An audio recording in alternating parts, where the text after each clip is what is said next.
देखो सबसे पहले बात है ना यहाँ पे लोकतंत्र में सत्ता की साझेदारी। तो इसको हम लोगों ने क्लास में बहुत ही अच्छे ढंग से डिस्कस किया था कि सत्ता की साझेदारी क्या होता है, ठीक है। इसको समझने के लिए हमको थोड़ा बहुत मैं बेसिक्स आपको बताता हूँ।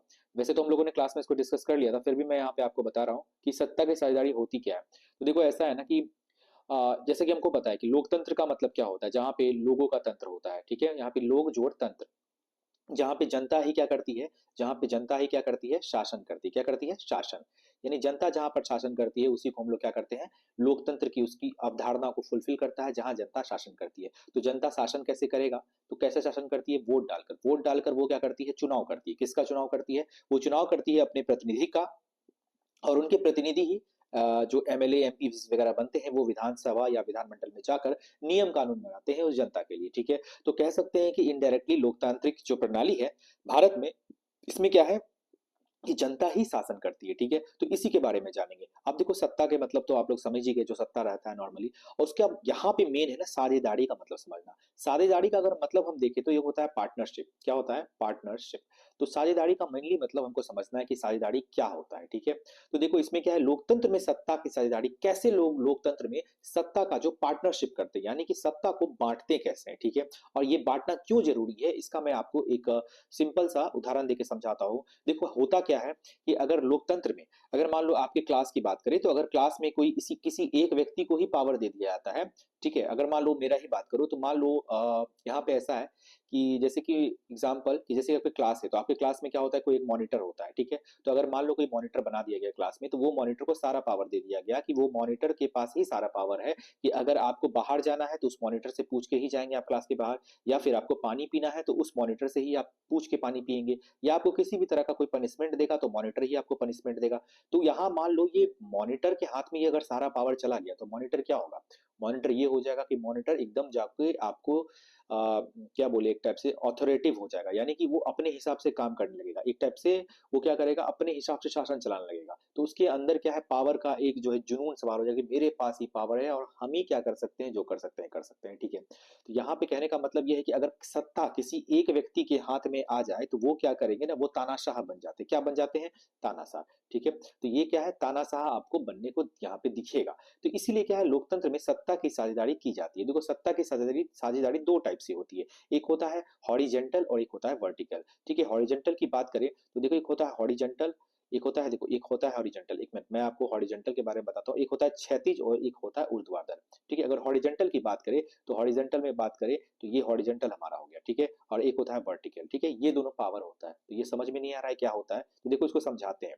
देखो अगर हम बात करें ना सर, अगर भारत में बात करें तो भारत में देखो पावर को तीन टाइप्स में हम लोग बांटते हैं, ठीक है। यानी कि अगर हम बात करें तो ये क्या है, एक हॉरिजेंटल रूप से हम पावर को बांट रहे हैं, ठीक है। तो पावर को ये हॉरिजेंटल रूप से हम कैसे बांट रहे हैं, अगर हम बात करें तो देखो सबसे पहले क्या होता है ना, इसमें कार्यपालिका होता है। क्या होता है? कार्यपालिका, ठीक है, कार्यपालिका होता है। अगर दूसरा बात करें तो न्यायपालिका होता है, ठीक है। और दूसरा और तीसरा अगर बात करें, कार्यपालिका, न्यायपालिका और विधायिका होता है, ठीक है। तो यहाँ पे क्या होता है, इन तीनों का कार्य आपको पता होगा। कार्यपालिका क्या करती है, न्यायपालिका क्या करती है, न्यायपालिका क्या करती है, न्याय करती है, ठीक है। यानी विधायिका क्या बनाती है, विधि बनाती है। विधि मतलब विधायिका क्या करेगा, कानून बनाएगा। क्या बनाएगा? कानून। तो ये कानून जो बनाया, अगर ये कानून बनाने में अगर किसी तरह से कोई भेदभाव हुआ तो उसका न्याय कौन करेगा, न्यायपालिका, ठीक है। और इसी कानून को लागू करने का काम कौन करता है, कार्यपालिका। तो पावर्स को हम ऐसे बांट दिया ना, एक इधर भी हाथ में दे दिए, इधर भी हाथ में दे दिए, इधर भी हाथ दे दिए, ठीक है। यानी कि पावर को ए में बांट दिए, बी में बांट दिए और सी में बांट दिए, मतलब पावर को हम लोग क्या करें, डिवाइड कर रहे हैं, ठीक है। तो पावर इस तरह से फैल के बट गया है। उसी टाइप से बात करें, अगर पावर को हम लोग इस तरह से भी बांटते हैं, यानी वर्टिकल रूप से भी पावर को बांटते हैं। यानी सबसे पहले बात करें तो पावर में, देखो यहाँ पे मैं बता रहा हूँ, अगर हम बात करें पावर को, ठीक है, यहाँ पावर की बात करें तो सबसे पहले बात करें, सबसे ऊपर कौन सरकार होती है, सबसे पहले होती है केंद्र सरकार। उसके बाद अगर हम बात करें तो होती है राज्य सरकार। क्या होती है? राज्य सरकार। और उसके बाद क्या होता है, क्षेत्रीय सरकार, ठीक है, या क्षेत्रीय सरकार या ग्राम पंचायत वगैरह हो गया, क्षेत्र का कोई सरकार आ गया तो वो होता है, ठीक है। तो पावर्स को हम लोग ऐसे भी बांटते हैं, सबसे ऊपर, उसके नीचे और उसके नीचे। तो एक सीधा बांट दिया गया, तो इस तरह से पावर बांट दिया गया। तो भारत में पावर का जो डिवीजन है, यानी ये जो सत्ता में जो साझेदारी हो रही है ना, दो तरीका से हो रही है। एक आप फैलाव देख लीजिए इस टाइप से, और एक सीधा देख लीजिए इस टाइप से, ठीक है। तो यहाँ पे भारत में आपको इस टाइप से देखने को मिलता है पावर का डिवीजन, ठीक है। तो यहाँ पे बात करें पावर का डिवीजन को, तो यहाँ पे क्यों ऐसा होता है, क्यों, इसका रीजन है ना, इसका रीजन भैया क्या है, इसका रीजन है कि अगर आप पावर एक ही हाथ में दे दे, जैसे कि मान कर चलो एक राजा के हाथ में ये सारा पावर आ गया, ठीक है, अगर हम बात करें राजा के हाथ में अगर सारा पावर आ जाता है तो क्या होता है भाई, वो क्या होंगे, राजा तानाशाह बन जाएंगे और अपने हाथ में, पहले के टाइम में था ना राजा, राजा के हाथ में क्या होता, सारा पावर होता था, वो क्या करते थे, नियम बनाते थे, कानून बनाते थे, उसको लागू भी करते थे, न्याय भी करते थे, सब कुछ करते थे। लेकिन इंडिया में तो ऐसा है नहीं, जज का काम सिर्फ न्याय करना है तो न्याय ही पकड़ेंगे, चोर का काम, पुलिस का काम चोर पकड़ना है तो वही करेंगे, और एमएलए एमपी जो है यहाँ पे जो नेता वगैरह बैठते हैं, वो अगर क्या करते हैं वहां पे कर नियम कानून बनाते हैं तो उन्हीं का काम है, ठीक है। यही बेसिकली हम लोग यहाँ पे जाने थे कि सत्ता में साझेदारी कैसी होती है, बहुत सारी चीजों के बारे में हम लोगों ने चर्चा किया था, ठीक है। तो इसमें क्या है, यहाँ पे ये सब चीज हम लोग पढ़ चुके थे। देखो लोकतंत्र में द्वंद्ववाद एक हमारा थोड़ा सा रिवीजन कराए थे, लोकतंत्र में द्वंद्ववाद क्या होता है, ये क्लास में हम लिखा दिए थे, लोकतंत्र में द्वंद्ववाद। देखो द्वंद्ववाद मतलब होता है कॉन्ट्राडिक्शन या कह दो कॉन्फ्लिक्ट, ठीक है, क्या होता है कॉन्फ्लिक्ट, जब कॉन्फ्लिक्ट कब होता है, द्वंद्व कब होता है या लड़ाई झगड़ा कब होता है, ये बताओ। देखो अगर मान लो कोई एक व्यक्ति ए है, कोई व्यक्ति बी है, अगर इसका विचार इससे ना मिले, इसका विचार इससे नहीं मिले, तभी यहाँ पे बीच में क्या आएगा, कॉन्फ्लिक्ट आएगा, क्या आएगा, कॉन्फ्लिक्ट। यानी कॉन्फ्लिक्ट आने का कारण ये होता है जब एक व्यक्ति का विचार दूसरे व्यक्ति से नहीं मिलता है, तभी हमारा द्वंद्व की स्थिति देखने को मिलती है, ठीक है। तो वही देखो लोकतंत्र में बहुत सारा द्वंद्व देखने को मिलता है, तो उसी द्वंद्व के बारे में हम लोग चर्चा किए थे क्लास में, ठीक है। तो इसमें बहुत सारे चीजों के बारे में हम लोगों ने चर्चा किया था कि देखो जैसे कि यहाँ बात करें गुजराती के बारे में बताया गया था कि देखो यहाँ पे मैं मोटा मोटी अगर आपको मैं उदाहरण दूं तो यहाँ पे क्या बताया गया था कि देखो पहले क्या था कि मान लो नॉर्थ इंडिया की बात करते हैं, ठीक है, चलो इंडिया का अगर हम मैप देखें तो यहाँ मान लो यहाँ पे है गुजरात, ठीक है, यहाँ पे गुजरात है, ठीक है, और इस जगह पे है चेन्नई, ठीक है, क्या है चेन्नई, और यहाँ पे क्या है बिहार। तो क्या हुआ ना कि देखो ऐसा था कि लोग पहले क्या करते थे ना, बिहार से उठकर लोग गुजरात जाते थे काम करने, ठीक है, चेन्नई से भी लोग क्या होता था यहाँ जाते थे गुजरात काम करने, ठीक है, क्योंकि यहाँ पे इंफ्रास्ट्रक्चर अच्छा था, यहाँ पे बिल्डिंग्स अच्छी थी और यहाँ पे फैक्ट्रीज अच्छी थी, तो लोग यहाँ पे जाते थे काम करने के लिए, ठीक है। लेकिन धीरे धीरे क्या हुआ, गुजरात से लोग यहाँ पे गुजरात पे कम जाने लगे लोग, ठीक है, गुजरात में कम जाने लगे लोग, और चेन्नई में ही जो चेन्नई के लोग थे चेन्नई में ही रहने लगे, ठीक है। चेन्नई में क्यों रहने लगे, क्योंकि यहाँ पे इनको मजदूरी अच्छे से मिलने लगा था और यहाँ पे फैक्ट्री सब भी बन गया था, तो चेन्नई के लोग क्या हुआ, चेन्नई में ही रहने लगे, ठीक है।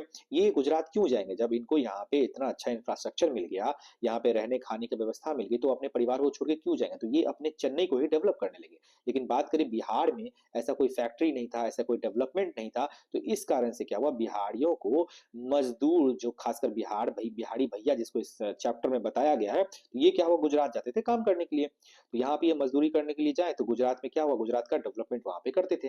तो अब ऐसा हो गया कि गुजरात में ये लोग गया और गुजरात में क्या हुआ, डेवलपमेंट अच्छे से हो गया।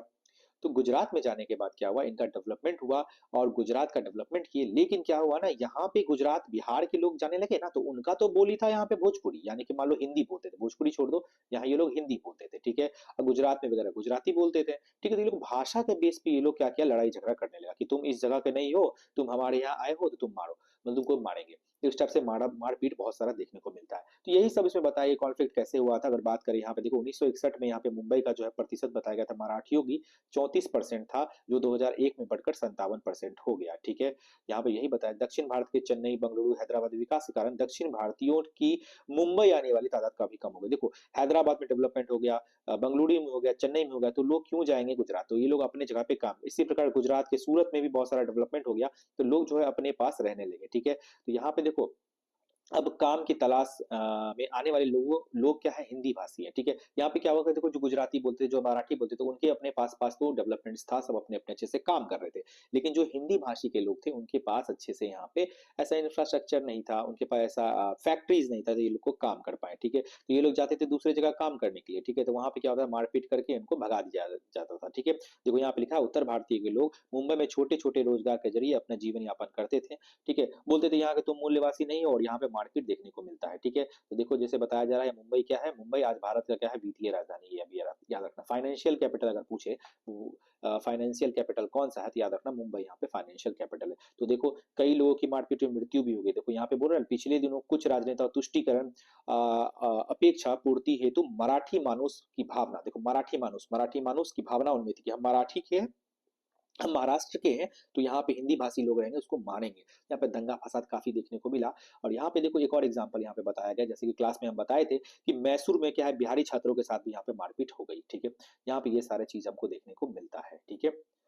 और देखो यहाँ पे बहुत सारा रंग भेद के बारे में बताया गया है कि देखो जैसा कि बात करें मैक्सिको का यहाँ पे एग्जांपल दिया गया, ओलंपिक खेल समारोह में विरोध का रूप देखने को मिला। यहाँ पे भी नस्लवाद देखने को मिला। बेल्जियम का लोग था, यहाँ 59% हिस्सा फ्लेमिश इलाका में रहता था और 40% भाषा बोलते थे। ये हम क्लास में समझा दिए हैं, ठीक है। ये कॉन्फ्लिक्ट यहाँ पे हो गया था, मतलब भाषा के बेस पे लड़ाई कर रहा है, ठीक है। यहाँ पे ये लोग जो है भाषा के बेस पे लड़ाई कर रहा है, धर्म के बेस पे नहीं लड़ाई कर रहा है। ध्यान रखने वाली बात है, यहाँ पे ये लोग अपने जो कॉन्फ्लिक्ट, यहाँ पे द्वंद जो बताया गया ना, यहाँ पे लोग बोली या भाषा के बेस पे लोग क्या कह रहा है, लड़ाई झगड़ा कर रहा है, या फिर रंग के आधार पर, यहाँ पे नस्ल के आधार पर यहाँ पे क्या कर रहा है, लड़ाई झगड़ा यहाँ पे देखने को मिल रहा है। तो यहाँ पे ये सब कॉन्ट्रडिक्शन बताने का ये कोशिश कर रहा है कि लोकतंत्र में द्वंद्ववाद का मतलब सिर्फ आप धार्मिक आधार पे ही लड़ाई ना करो, नहीं नहीं कर रहा है। यहाँ पे लोग क्षेत्र के आधार पे भी लड़ाई कर सकता है, धर्म के आधार पे भी लड़ाई कर सकता है, मतलब यहाँ पे डिफरेंट डिफरेंट यहाँ पे क्षेत्र के आधार पे भी लड़ाई कर सकता है, ठीक है। तो यहाँ पे नस्ल के आधार पर, रंग, भाषा, क्षेत्र, किसी भी आधार पे कॉन्फ्लिक्ट लोकतंत्र में देखने को मिलता है। बहुत ही डिटेल में हम लोग यहाँ पे समझे थे इस चीज को, ठीक है। अब देखो यहाँ पे एक और यहाँ पे पॉइंट खासकर बिहार के एस्पेक्ट से बताया गया था। क्या बताया गया था, देखो यहाँ पे बिहार में क्या हो गया, हाल ही में दलितों एवं महादलितों को एक नई पहचान निर्धारित हुई है जो प्रबल लोकतंत्र शासन के तत्व पर स्वाभाविक है। यहाँ पे देखो अगरी जाति पिछड़ी जाति में लड़ाई होता है कि हम ऊंचे जात के हैं, आप नीचे जात के हो, तो उसमें भी लड़ाई हो गया, ठीक है। यहाँ पर टकराव, दलित व पिछड़ों में यहाँ पर टकराव देखने को मिलता है। देखो भाषा का अंतराल भी यहाँ पे देखने को मिलता है, उसके लिए भी झगड़ा होता है। फिर देखो सामाजिक विभाजन भी बहुत जटिल है, सामाजिक विभाजन भी यहाँ पे बहुत समाज समाज विभाजन हो जाता है इसी बेस पे, क्षेत्र के आधार पर, भाषा के आधार पर। तो इस टाइप से हमको बहुत ज्यादा क्या है यहाँ पे लड़ाई झगड़ा देखने को मिलता है, ठीक है। देखो इन पे कुछ मुद्दा दिया हुआ है यहाँ पे, आओ इन मुद्दों पे विचार करें, ठीक है। इस पे कुछ विचार करने के बारे में बताया। मुद्दा नंबर 1, मुद्दा इसमें देखो पढ़ लेना, इसमें क्या बताया गया, आर्टिकल 19 के बारे में, जो मौलिक अधिकार का आर्टिकल 19 है उसके बारे में बताया गया। उसके बाद अनुच्छेद 15 के बारे में बताया गया कि धर्म, मूल, वंश, जाति के स्थान पर किसी के साथ भेदभाव निषेध किया गया, यानी कि रोका गया। इन सब चीजों के बारे में बताया गया। आर्टिकल 15 के बारे में ये पढ़ लोगे ना तो इसमें समझ में आ जाए। क्लास में वैसे हम समझा दिए ये सारे चीज, तो इसको पढ़ने का नहीं है। यहाँ देखो यहाँ पे जाति नस्ल के आधार पर यहाँ भेदभाव देखने को मिलता है। देखो यहाँ से क्या हुआ ना, ये सब क्लास में भी हम लोग चर्चा किए थे। लोकतांत्रिक व्यवस्थाओं में सामाजिक विभाजन के स्वरूप, देखो सामाजिक विभाजन क्या होता है, सामाजिक में जो अगर विभाजन हो जाता है उसी को सामाजिक विभाजन कहते हैं। सामाजिक विभाजन के आयाम होते हैं, ठीक है, या फिर जाति के आधार पर होगा, ठीक है, जाति के आधार पर किसी को अलग करना, धर्म के आधार पर अलग करना, नस्ल के आधार पर अलग करना, भाषा के आधार पर अलग करना, ये सब क्या है, सामाजिक विभाजन के बहुत सारे यहाँ पे पॉइंट्स है, ठीक है। यहाँ पे अगर हम बात करें यही सारा बताया गया। देखो अमेरिका के बारे में बताइए, सब पढ़ा चुके हैं क्लास में, इसलिए हम इसको डिटेल में डिस्कस नहीं कर रहे हैं, ठीक है, क्योंकि इसमें समय व्यर्थ करना सही नहीं है, क्योंकि क्लास में लिखवा भी चुके हैं, ठीक है। यहाँ देखो ऑस्ट्रेलिया, यहाँ पे कुछ लोग था, यहाँ पे ऑस्ट्रेलिया धावक था बिशप पीटर नॉर्मन, जो ना तो अमेरिकी थे और ना ही अश्वेत, फिर भी नस्ल भेदभाव का विरोध जॉन कार्ल्सर और उनके स्मिथ का साथ देकर क्या, ये सब क्या कहते हैं, विरोध किए थे नस्ल के आधार पे। इतने बड़े बड़े खिलाड़ी यहाँ पे इस आधार पर कर रहे हैं विरोध, तो ये काफी सोचनीय है, ठीक है। तो यहाँ पे यही बताया जा रहा है कि यहाँ पे बहुत सारा विरोध देखने को मिला था, ठीक है। चलो आगे बढ़ते हैं। अब देखो सामाजिक भेदभाव एवं विविधता की उत्पत्ति, सामाजिक भेदभाव और विविधता की उत्पत्ति कैसी हुई उसके बारे में हम लोग यहाँ पे जानेंगे। ये सब हम पढ़ा चुके हैं क्लास में, ठीक है, इसलिए इसमें हम ज्यादा दिमाग नहीं लगा रहे हैं, क्योंकि ये सब क्लास में हो चुका है, तो इसमें हम क्यों नहीं, देखो वैसे हम समझा देते हैं। देखो सामाजिक भेदभाव और विविधता की उत्पत्ति ये कैसे हुआ है। यहाँ पे देखो सामाजिक भेदभाव की, देखो यहाँ पे क्या है, स्त्री पुरुष, काला गोरा, लंबा मोटा नादी जन्म का ही परिणाम है। तो देखो यहाँ पे ये भी हो चुका है, 1 मिनट रुक जाओ। हाँ यहाँ पे ये टॉपिक ये भी समझाए थे, फिर भी इसको हम यहाँ पे थोड़ा बहुत समझाए थे। देखो यहाँ पे क्या बताया गया है, सामाजिक विभिन्नता और सामाजिक विभाजन में अंतर है, ठीक है। अगर तुमको पता है सामाजिक विभिन्नता और सामाजिक विभाजन में क्या फर्क है, ठीक है। देखो सामाजिक विभिन्नता और सामाजिक विभाजन में क्या फर्क है, अगर तुमको पता है तो प्लीज इसको कमेंट में लिखो, ठीक है, क्योंकि ये हम समझाए हैं क्लास में ऐसा ये सब्जेक्ट यहाँ जो है ना, सवाल ऐसा ही है कि सामाजिक विभिन्नता और सामाजिक विभाजन में क्या फर्क है, इसको एक्सप्लेन करो। इसको क्लास में भली बात हम लोग इसके एक्सप्लेन किए हैं। सामाजिक विभिन्नता होता है एक ही समाज में बहुत सारे धर्म के लोग रहते हैं, बहुत सारे जाति के लोग रहते हैं, तो उसमें क्या विभिन्नता रहती है। और विभाजन क्या होता है, जब यही धर्म के लोग आपस में जब विभाजित हो जाते हैं, ठीक है। देखो कोई आवश्यक नहीं है कि सामाजिक विभिन्नता सामाजिक विभाजन की ही आधार हो, देखो उसको पढ़ लेना, ये क्लास में पढ़ा चुके हैं, इस पे टाइम वेस्ट नहीं करना है, ठीक है। अब देखो जो टॉपिक हमारा आज का है उस पे हम लोग आते हैं, ठीक है। वे तो वैसे ही हम लोग कर रहे थे जाति पर, हाँ ये जाति पर राजनीति का प्रभाव, इसके बारे में हम कहते हैं ना, जाति पर अच्छा ये बताओ जाति पर राजनीति का प्रभाव कैसे पड़ता है, क्या जाति पर राजनीति का प्रभाव पड़ता है कि नहीं पड़ता है। देखो यहाँ पे ये कर रहा है, जाति का राजनीति पर प्रभाव हो जाता है जब सामाजिक न्याय के आवरण तले राजनीति दिशा का निर्धारण होने लगता है। भारतीय राजनीति के परिदृश्य पर जब हम दृष्टिपात करेंगे तो ऐसे अवधारणा हमें जरूर परिचित होंगे। देखो यहाँ पे क्या कुछ यहाँ पे कथन दिया गया था, देखो सदियों तक सफर किया उन लोगों ने, लेकिन अब हमें कहना है ना अंधेरे की इस पथ यात्रा से, हाँ हमारे पूरक अंधेरे को ढोते ढोते झुक गए, लेकिन अब हमें उतारना है बोझ उनकी पीठ से, ठीक है। तो यहाँ पे क्या है, इस अनुपम नगर के लिए ही, बिखरा था हमारा लहू, और बदले में यह मिला खाने को पत्थर। यहाँ पे दलित समाज को यहाँ पे प्रेरित, यहाँ पे अपने आप को एक मोटिवेशन हो के अपना दुख दर्द एक टाइप से समझ लो, ये सुना रहे हैं दलित समाज के लोग, तो ये सारा चीज यहाँ पे बता रहे हैं। चलो देखो और आगे बढ़ते हैं, क्लास में आते हैं हम लोग, कहाँ से हमको पढ़ना है। देखो हाँ, अगर हम बात करें पेज नंबर 11 की, तो यहाँ देखो एक शब्द लिखा गया है, इसको एक बार ध्यान से सुनो, जो शब्द तुमको पकड़ना है। देखो यहाँ पे तो अगर हम बात करें, कोई एक चेतना बाकी चेतनाओं, एक मिनट, कोई एक चेतना बाकी चेतनाओं की कीमत पर उग्र होने लगती है तो समाज में असंतुलन पैदा होता है। इसमें ये दिया हुआ है, कोई एक चेतना, मगर आपकी जो सोच है दूसरे सोच पर उग्र होने लगेगा, ठीक है। आपकी सोच है अगर दूसरे की सोच पे उग्र होने लगेगा, मान लो आप अपनी जाति को सर्वश्रेष्ठ बताओगे, तभी क्या है, यहाँ पे क्या है, असंतुलन समाज में मिल जाएगा, ठीक है। यहाँ पे यही कह रहा है, ठीक है। ये याद रखना कि अगर पूछेगा, यहाँ पे क्या है, सामाजिक विभाजन के 3 निर्धारक तत्व है, यहाँ पे तत्व के बारे में बताया जा रहा है कि सामाजिक विभाजन का तत्व, आखिर सामाजिक विभाजन होता क्यों है। तो आपकी चेतना अगर दूसरे की चेतना पर क्या होगी, उससे अपने आप को समझने लगेगा कि हम बहुत आगे हैं, मेरे पास बहुत सारा चीज है, तभी यहाँ पर ये क्या असंतुलन समाज में देखने को मिलेगा, ठीक है। यहाँ पे यही सारा चीज, अब देखो यहाँ पे एक चीज और है, सभी चेतनाएं अपने अपने मर्यादा में रहे और एक दूसरे की सीमा में दखल ना दे, ठीक है। तभी यहाँ पे क्या हो सकता है, ये पे बैलेंस के रूप में आपका जो समाज है वो क्या हो सकता है, पूरी तरह से बैलेंस हो सकता है, ठीक है। ठीक है, अब यहाँ पे देखो क्या है, राष्ट्रीय पहचान नेशनल आइडेंटिटीज का हिस्सा मानते हैं तो कोई समस्या ही नहीं रहेगी। अगर क्या है, देखो दूसरे शब्दों में कहे तो हम कह सकते हैं कि अगर हम लोग अपने बहुस्तरीय पहचान को राष्ट्रीय पहचान का हिस्सा, ठीक है, मगर हम मान लो किसी भी धर्म से हैं, हिंदू धर्म, मुस्लिम धर्म, या फिर किसी भी रंग के, किसी भी क्षेत्र से है, तो हम, मेरे अंदर क्या होना चाहिए, राष्ट्रता होनी चाहिए कि हम भारतीय हैं, तभी क्या है, आपके पास भेदभाव नहीं होगा, ठीक है। यहाँ पे ये पॉइंट कह रहा है, पहला पॉइंट। तो ये हम पढ़ क्या रहे थे, एक बार देखो यहाँ पे पढ़ क्या रहे थे, सामाजिक विभाजन के निर्धारित, समाज के विभाजन को कौन से तत्व निर्धारित करते हैं। तो पहला तत्व यही है कि आप जो है अपने आप को सर्वश्रेष्ठ ना माने, ठीक है। अब देखो यहाँ पे दूसरा हम लोग देते, दूसरा क्या है, दूसरा महत्वपूर्ण तत्व यह है, क्या है भैया, कि किसी समुदाय या क्षेत्र विशेष की मांगों को राजनीतिक दल कैसे उठा रहे हैं, आपके समाज का जो डिमांड है आप कैसे उठा रहे, राजनीतिक दल यानी आपके, मान लो आपके कोई नेता है, जैसे मान लो जेडीयू कोई है या फिर आरजेडी है, तो यहाँ पे जो है ये कैसे आपके जो है मांग को उठा रहे हैं, संविधान के दायरे में आने वाली और समुदाय को नुकसान न पहुंचाने वाली मांगों को मान लेना आसान है। ऊपर लिखित वृत्तांत से स्पष्ट होता है कि किस प्रकार सत्ता के दशक से पूर्व राजनीतिक स्वरूप और 80-90 के दशक में राजनीतिक परिदृश्य में बदलाव हुआ और भारतीय राजनेताओं ने अपने जातीय समूह की तरफ से ऐसे मांगे रख दी जिन्हें एक देश की सीमा के भीतर पूरा करना असंभव था। फलता युगोस्लाविया टूट गया और टुकड़ों में बट गया। यहाँ पे यही युगोस्लाविया का यहाँ पे डेफिनेशन, ये कुछ नहीं कह रहा है कि, ये कह रहा है कि कुछ कुछ डिमांड जो है ना, वैसी डिमांड रखिए जिसमें आपकी जो है राजनीति हित आपके अंदर ना हो, ठीक है। आपके अंदर क्या हो, राजनीति हित ना हो, बिना अपने हित को साधे आप क्या करें कि अपने मांगों को रखिए, यानी आपके जो दल के, यानी आपके जो दल है, आपका जो दल है, आपका दल अगर कोई सरकार से मांगे रख रहा है अपने क्षेत्र विशेष, तो उसमें नहीं है कि आप अपना हित देखें कि हमको वोट बैंक मिल रहा है, हमको विशेष धर्म का समर्थन मिल रहा है तो हम उसी का मांग को रखें, नहीं, आपको राष्ट्रता के बारे में यहाँ पे सोचना है, ठीक है।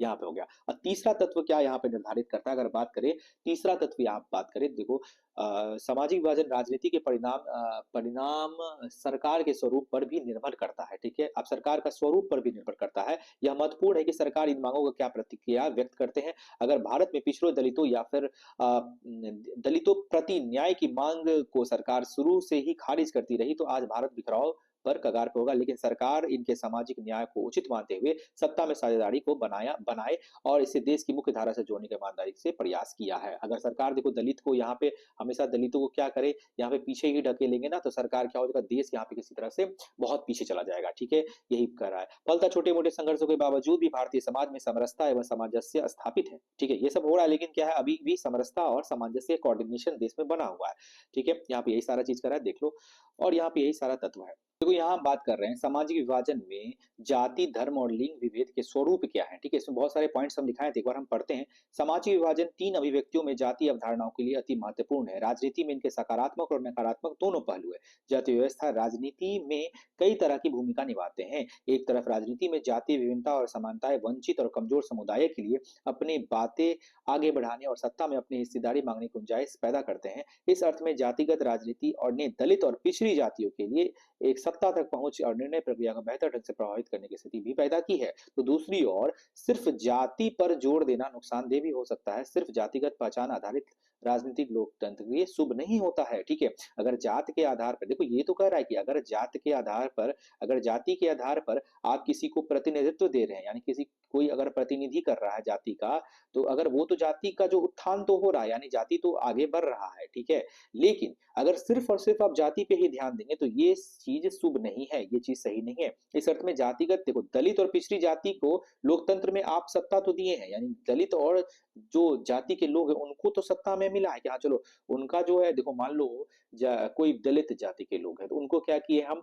अपने स्वार्थ के लिए बार बार हित साधने के लिए उसको राजनीति में सत्ता दे रहे हैं कि चलो भाई आप प्रतिनिधि करो, लेकिन इसमें आपका ही हित सम्मिलित नहीं होना चाहिए, ठीक है। आप ही इसके सेंटर में नहीं, आप ही नहीं अपने ही बारे में सोच के उसी को सिर्फ अगर आप आगे कर रहे हो तो इसका मतलब जो है आप जो है भारतीय राष्ट्रता की पहचान को बहुत धूमिल कर रहे हो, ठीक है। यही कह रहा है कि समाज विभाजन है, ठीक है।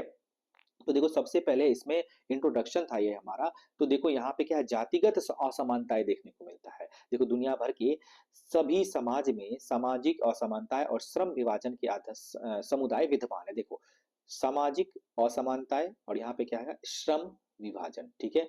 यहाँ पे क्या है, समाज में क्या है, सबसे सबको डिस्क्रिमिनेट किया जा रहा है, या फिर कहो डिवीजन किया जा रहा है, या फिर सोशली जो है सबको डिवाइड किया जा रहा है, या फिर श्रम यानी काम के आधार पर भी यहाँ पे कुछ समुदाय है जिसको, इसमें भारत भी अछूता नहीं है। भारत की तरह दूसरों देशों में भी पेशा का आधार वंशानुगत है। पेशा एक पीढ़ी से दूसरा पीढ़ी में स्वामित्व चलता रहा है। पेशे पर आधारित सामुदायिक व्यवस्था ही जाति कहलाती है। यहाँ पे क्या कर रहा है, पेशे पर आधारित सामुदायिक व्यवस्था ही जाति कहलाती है। यानी जो आपका प्रोफेशन है उस पे आधारित आपकी, अगर आप प्रोफेशन के हिसाब से आपका समुदाय प्रोफेशन है, जैसे मान लो कोई सुनार का एग्जांपल लेते, सुनार अपने पेशे में ही रहते हैं, समुदाय में रहते हैं, तो वो क्या कह रहा है, वही जाति कहला जाता है, ठीक है। ये तो कह रहा है कि वो सुनार है क्योंकि वो सुनार का काम कर रहा है। यहाँ पे किस चीज की बात हो रही है, कर्म आधारित जाति व्यवस्था, ठीक है। यानी काम के आधार पर जो है आपका जाति का जो है यहाँ पे निर्धारण किया गया। मैं क्लास में मैंने बताया था ना कि सबसे पहले बात करें उत्तर वैदिक काल में या वैदिक काल में बात करें, तो सबसे पहले अगर हम बात करें, सीधा से बात समझो, तो यहाँ पे क्या है, काम के आधार पर आपको डिवाइड किया गया था। पहले क्या था, पहला था ब्राह्मण, ठीक है।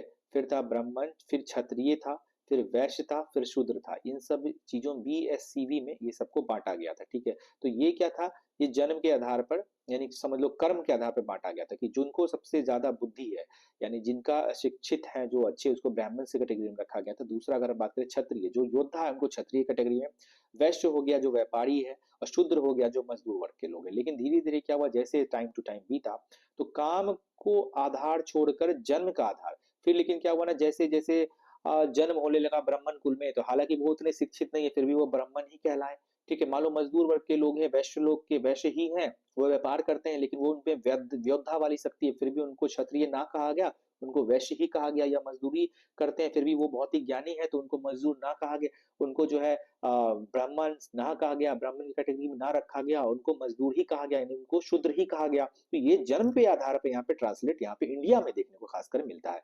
यही सब कह रहा है यहाँ पे, देखो यही सारा, बेटी बेटियों में शादी आपस के समुदाय में ही होता है, तो खान पान भी समुदाय में ही होता है, ठीक है। यहाँ पे यही चीज कर रहा है कि देखो अभी भी क्या है, इंटरकास्ट मैरिज को लोग उतना ज्यादा प्रोत्साहन नहीं दे रहे हैं, एक ही कास्ट में लोग शादी कर रहे हैं। तो ये सब भी यहाँ पे दकियानुसी बातें को देखने को मिलता है। यहाँ पे सीधी तरह बेटे बेटियों की शादी भी आपस के समुदाय में ही होता है, ठीक है।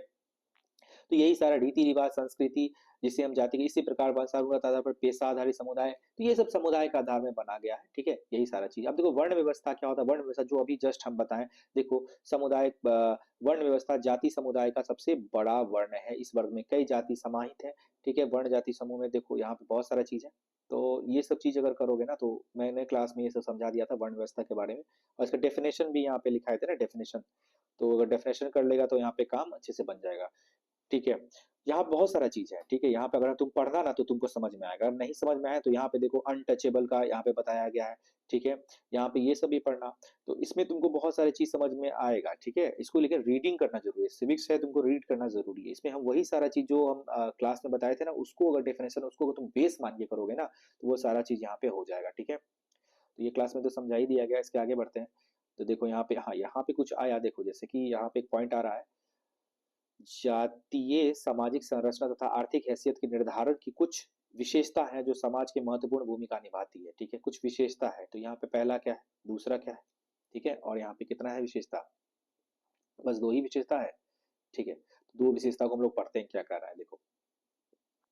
औसत आर्थिक हैसियत का संबंध वर्ण व्यवस्था से गहरा है, अर्थात ऊंची जातियों की स्थिति सबसे अच्छी है, दलित और आदिवासियों की स्थिति बदतर है, पिछड़ी जातियों की स्थिति मध्यम दर्ज पर है, ठीक है। दूसरा क्या है, अमीर गरीब है, ठीक है। हर जातियों में अमीर गरीब है, तो कोई और पढ़ लेना इसको। देखो यहाँ पे ये सब दिया हुआ, ये सभी फालतू पॉइंट्स है। देखो यहाँ पे कुछ डेटा दिया हुआ, जैसे कि, ठीक है, गरीबी रेखा से जितने नीचे लोग हैं जो जीवन बसर करते हैं अपना, कितना है। तो देखो यहाँ पे गांव में इतना, शहर में इतना, ये सारा डेटा है, ठीक है। लेकिन डेटा है थोड़ा सा पुराना, इस पे ध्यान नहीं देना है। अब देखो राजनीति में जाति, ठीक है। राजनीति में जाति, देखो दो चीज है ना, एक है, ये हो गया राजनीति, ये क्लास में बताए ना, और ये हो गया जाति, ये हो गया जाति, ये हो गया राजनीति, ठीक है। तो यहाँ क्या है, राजनीति के अंदर जाति किया जा रहा है, जातिकरण किया जा रहा है, यानी कि जातिकरण किया जा रहा है राजनीति में, राजनीति में जातिकरण, यानी ये सबसे ऊपर है, ये कंट्रोल कर रहा है उसको। वही चीज अगर आ गया जाति में, राजनीति अगर आ गया, जाति में अगर राजनीति आ गया, तो ये क्या कर रहा है, जाति जो है ये सबसे बाहर है, और इसके अंदर है कौन, राजनीति। यानी अपने अपने स्वार्थ को लेकर दोनों यहाँ पे कर रहे हैं, दोनों एक ही चीज है, लेकिन दोनों क्या कर रहे हैं, अपने स्वार्थ के हित में रखकर अपना काम करते हैं, ठीक है। तो यहाँ पे यही चीज कर रहा है जो क्लास में समझा चुके हैं, पर पढ़ते हैं। कहा जाता है कि सामुदायिक समाज की संरचना का आधार जाति है, क्योंकि एक जाति के लोग ही स्वाभाविक समुदाय का निर्माण करते हैं। इन समुदाय के लोग के हित में समान होते हैं, ठीक है। दूसरे समुदाय के हित को दूसरे समुदाय के हितों से इनका हित भिन्न होता है, फलतः भिन्न भिन्न जातीय समुदायों के हितों का मेल नहीं, परंतु अनुभवों के आधार पर हमें यह सभी स्वीकार कर लेना चाहिए कि जाति हमारे जीवन का एक जो है विशेष पहलू या जरूरी पहलू है, परंतु एकमात्र यह सबसे महत्वपूर्ण पहलू नहीं है, ठीक है। जाति इंपॉर्टेंट तो, लेकिन इतना भी नहीं है। राजनीति में जातियों के अनेक पहलू हो सकते हैं, अनेक पहलू हो सकते हैं। अगर हम बात करें पहला, तो देखो निर्वाचन पार्टी यानी वक्ता पार्टी कैंडिडेट तय करते समय जातीय समीकरण का ध्यान जरूर रखना चाहिए, ठीक है। निर्वाचन जब आप हो रहे हैं ना, तो आपको जाति समीकरण का ध्यान रखना चाहिए। चुनाव क्षेत्र में जिस जाति विशेष मतदाताओं की संख्या सबसे अधिक होती है, पार्टियां उस जाति के हिसाब से कैंडिडेट तय करती है, ठीक है। अगर मान लो जहां देखिएगा ना, मान लो ये जाति के लोग, मान लो ए जाति के लोग यहाँ पे बहुत ज्यादा रह रहे हैं, तो यहाँ पे क्या करेगा ना, जो भी पार्टी है, मान लो आर के जी है पार्टी, ठीक है। तो आर के जी पार्टी क्या करेगी ना, अपना ए नाम के ही, मतलब ए जाति के ही लोग को यहाँ पे क्या करेगी, खड़ा करेगी। क्यों इलेक्शन में खड़ा करेगी, ताकि ये ए जाति के जितने सारे लोग हैं ना, सब इसी को वोट दे और ये चुनाव जीत जाए, और इनका जो है समर्थन आर के जी को मिल जाए और ये जीत जाए। यहाँ पे यही चीज कर रहा है। सरकार गठन के समय भी जातीय समीकरण को ध्यान में रखा जाता है। इस बात का ख्याल रखा जाता है कि विभिन्न जातियों और काबिल लोगों को उचित प्रतिनिधित्व दिया जाए। राजनीतिक पार्टियां जीत हासिल करने हेतु जातिगत भावनाओं को भड़काने की कोशिश करते हैं, ठीक है। जीतने के लिए वो क्या करते हैं, खासकर भड़काने की कोशिश करते हैं। कुछ दल विशेष की पहचान जातिगत भावनाओं के आधार पर ही होती है, ठीक है। कोई कोई दल मिलता है ना कि हाँ यही जाति को सपोर्ट करता है, ठीक है, और कोई कोई चाहता है कि इस जाति को भड़का दे ताकि उनका वोट उससे कट जाए। ये सारा चीज कर रहा है। देखो निर्वाचन के वक्त पार्टियां वोटरों के बीच साख बनाने हेतु अपना चेहरा स्वच्छ एवं जाति की भावना से ऊपर बनाने की कोशिश करते हैं। वो दिखाते हैं कि हम बहुत अच्छे हैं, जाति से मेरा जो है चेहरा, जाति से हम बहुत ऊपर सोचते हैं, ये सब सोचता है, लेकिन वास्तविक में ऐसा होता नहीं है। फिर देखो दलित और निचली जातियों का भी महत्व निर्वाचन के वक्त काफी बढ़ जाता है, ठीक है। दलित और निचली, अभी देखे होगे ना इलेक्शन बिहार में हुआ है ना, तो इसमें क्या हो रहा है, सब जहां जहां के प्रतिनिधि थे, जहां जहां के नेता साहब थे, सब जगह सबके घर में जाते थे, लेकिन अभी किसी के घर में कोई नहीं जाएगा। खासकर छोटे छोटे घर में जाके वहां पे रोटी खाएंगे, सब्जी खाएंगे, जब इलेक्शन आएगा तब उनके घर में भोजन करेंगे, ठीक है। उच्च वर्ग या जाति उम्मीदवार भी नीचे जातियों के सम्मुख नम्र भावना से जाते हैं और उनके मन हासिल करने हेतु अनुवेदन करते हैं। हाँ भैया हमको ही वोट दे दो, बढ़िया होगा। इस अवसर पर निची जातियों का से भी आत्मगौरव जागृत होता है और स्वाभिमान जाग जाता है, कह रहे भैया इतने बड़े लोग हमारे यहाँ आ गए, तो वोट हम क्या करेंगे, इन्हीं को देंगे, ठीक है। तो यहाँ इनको वोट मिल जाता है। यहीं पे हो गया वोट बैंक की राजनीति, इसी को कहते हैं। जातिगत आधार पे कैसे समीकरण चेंज होता है, यही चीज है। ठीक है, अब देखो चुनाव की जातीय में ह्रास मतलब क्या होता है, देखो ह्रास की प्रवृत्ति, ह्रास मतलब क्या होता है, डिप्रिसिएशन, क्या होता है, डिप्रिसिएशन, यानी कि ह्रास मतलब होता है कम होना। ठीक है, चुनाव में जातीय में ह्रास की प्रवृत्ति, देखो यद्यपि प्राय राजनीति में जातिगत भावना पर जोर दिया जाता है और यह धारणा बन जाती है कि चुनाव और कुछ नहीं बल्कि जातियों का खेल है। चुनाव क्या है, कुछ नहीं बस जातियों का खेल है, परंतु ऐसी बात नहीं है। राजनीति में अन्य अवधारणाएं भी कम महत्वपूर्ण नहीं है। ठीक है, क्या है, चुनाव में सिर्फ चुनाव जो है जाति का खेल नहीं है। ठीक है, इसमें और भी भावनाएं हैं। ठीक है, अगर हम बात करें किसी भी निर्वाचन क्षेत्र का गठन इस प्रकार नहीं किया गया है कि उसमें मात्र एक ही जाति की मतदान रहे। ठीक है, हम लोग जो है गठन जो है निर्वाचन क्षेत्र का गठन इस प्रकार नहीं करते हैं कि सिर्फ उसमें जो है एक ही जाति के लोग क्या करें, वोट डाल पाए। ऐसा हो सकता है कि भारत ऐसा हो सकता है कि एक जाति के मतदाता की संख्या अधिक हो सकती है, परंतु दूसरी जाति के मतदाता भी निर्णायक भूमिका निभा सकते हैं। ऐसा नहीं है एक एक वोट मायने रखता है ना, एक वोट से भी लोग हार जाते हैं। ऐसा नहीं, बहुत सारे लोग अगर वोटिंग डाल रहे हैं, बहुत सारे लोग अगर वोटिंग डाल रहे हैं, तो ऐसा नहीं है कि जो कम लोग हैं उनका महत्व नहीं है, उनका भी महत्व है, क्योंकि उनसे डिफरेंसेस पैदा होता है, लोग जीत हार भी इससे हो सकता है ना। तो इसमें इंपॉर्टेंट तो है जाति, ऐसा नहीं कि ज्यादा जाति वाले लोग ही मजबूत होते हैं। ठीक है, अतएव हर पार्टी एक से अधिक जाति के लोगों को भरोसा हासिल करना चाहती है।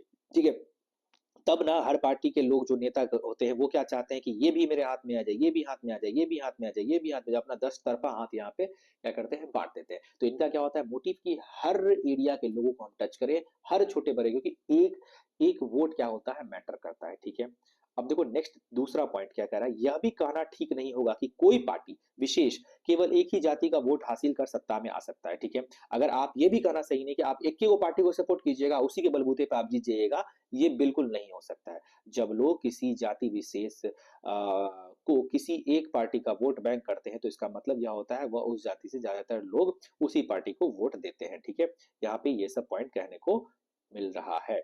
ठीक है, चलो और देखो यहाँ पे, देखो वीडियो यहाँ पे आप लोग देखते रहना, थोड़ा सा लंबा नहीं, बहुत ज्यादा लंबा वीडियो होगा, बट स्टिल हम लोग यहाँ पे कंप्लीट करना, नहीं तो आधा हम लोग जरूर आज कंप्लीट कर लेंगे।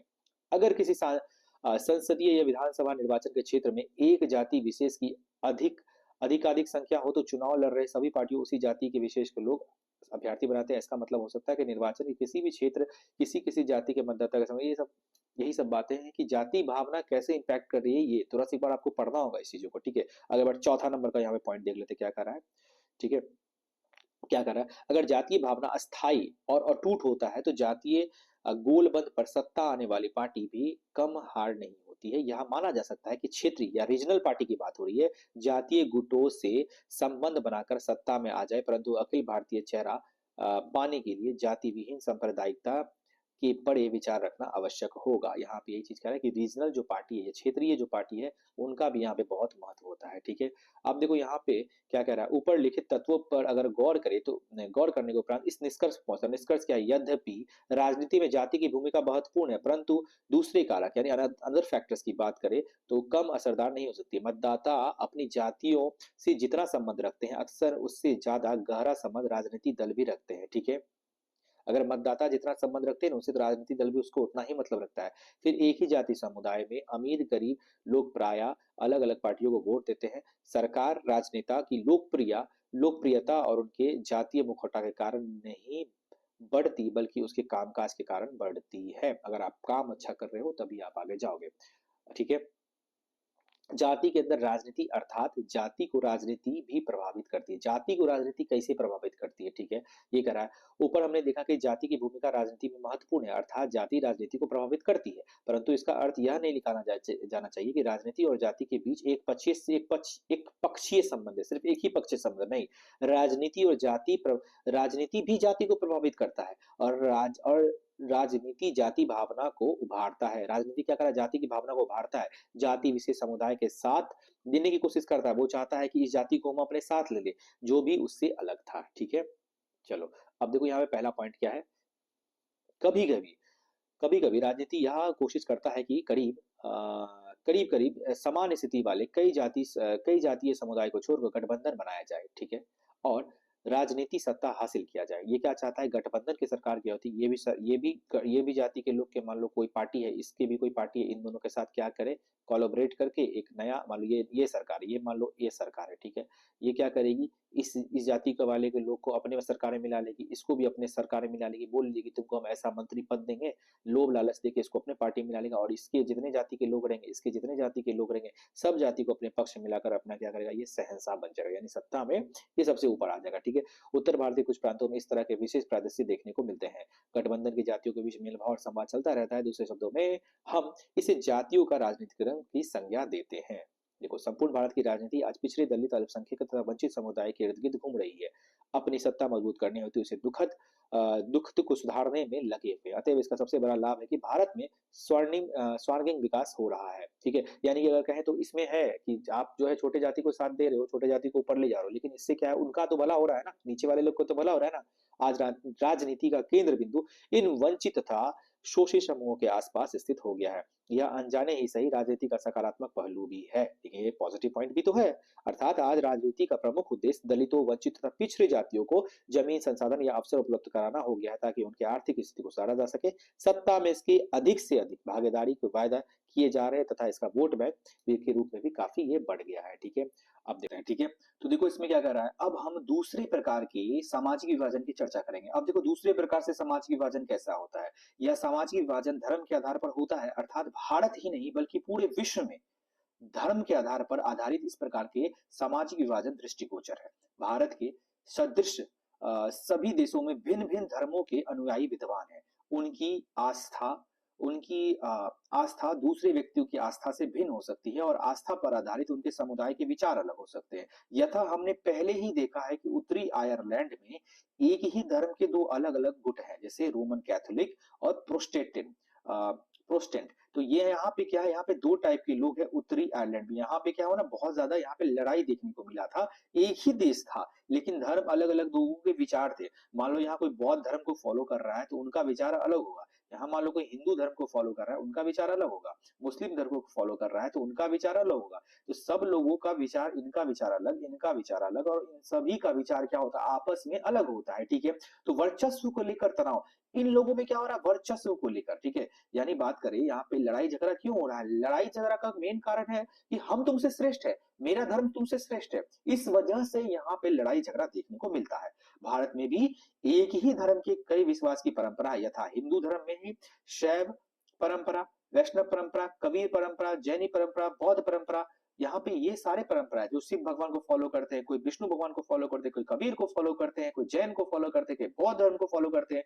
तो भारत में देखो ना कितने तरीका के जो लोग हैं यहाँ पे अपने आप यहाँ पे डिफरेंट डिफरेंट टाइप के धर्म के लोग हैं। और इसी में जब कॉन्फ्लिक्ट कब आएगा ना, जब वो सोचेंगे कि हम तुमसे श्रेष्ठ है, ठीक है। ये यहाँ पे चीज है, ठीक है। अगर हम आगे बढ़ते हैं तो धर्म का राजनीतिकरण प्राय अधिकांश देशों के कमोवेश दिखाई पड़ता है, जिसे हम निम्न दृष्टिकोण पर देखते हैं, ठीक है। अब देखो यहाँ पे अधिकांश देशों में कमोवेश, देखो धर्म का राजनीतिकरण हम लोग कहाँ कहाँ देखता है वो देखते हैं। देखो गांधी जी ने एक बार क्या कहा था, धर्म को राजनीति से अलग नहीं किया जा सकता। धर्म को आप कितना भी कर दे राजनीति से अलग ना, तो ये नहीं होगा। ये किनका कथन था, गांधी जी का, याद रखना।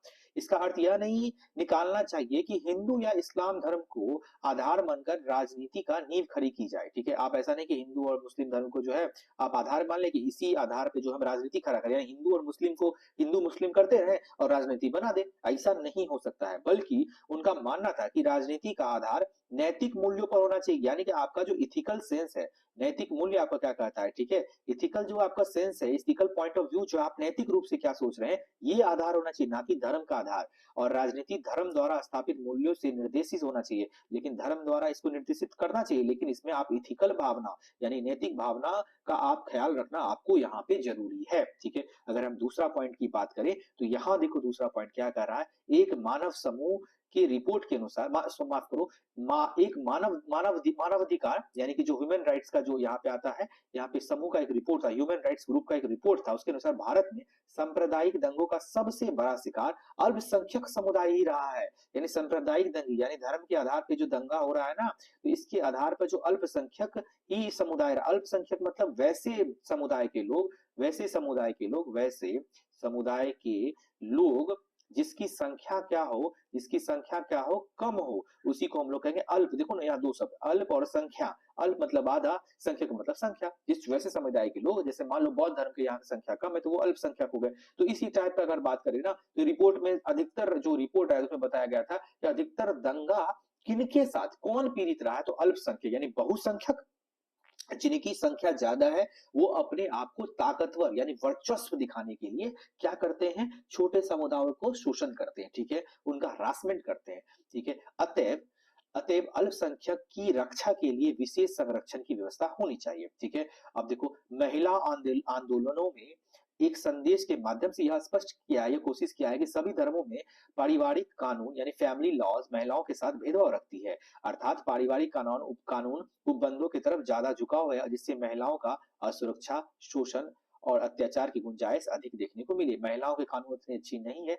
ये पुरुष के तरफ जो है यहाँ बताया जा रहा है कि महिलाओं से हमेशा यहाँ पे भेदभाव करता है। अतः वैसे कानून में संशोधन होना चाहिए, परंतु दल के लिए तैयार दिखाई नहीं पड़ता है, कोई भी दल इसके लिए तैयार नहीं दिखाई पड़ता। वो पुरानी बातें थी, लेकिन अभी के टाइम्स की बात करें तो बहुत सारे रूल्स एंड रेगुलेशन आ गए हैं, जिससे महिलाओं को काफी यहाँ पे बेनिफिट मिला है। ये बात करें, ये सारी बातें धर्म और राजनीति से जुड़ी हुई है, ठीक है। क्या ऊपर लिखित बातों पर गौर करने के बाद ऐसा लगता है कि धर्म एक गंदा विचार है और इसे राजनीति को दूर रखना चाहिए? वास्तव में विभिन्न धर्मों ने अच्छे विचार, आदर्श मूल्य तथा good ideas, idols and values को समावेश राजनीति में हो तो देश का कल्याण हो सकता है। अगर आप गुड आइडियाज, आपके धर्म में जो अच्छे विचार है, जो आइडल्स है, जो विचार है, जो वैल्यूज है, उनको आप अगर बीच में रखते हैं तो आप क्या कर सकते हैं, देश का कल्याण कर सकते हैं। लेकिन आप क्या है, नेगेटिव पॉइंट देख के अपने आप को वर्चस्व साबित करने के लिए यहाँ पे लड़ाई झगड़ा करते हो।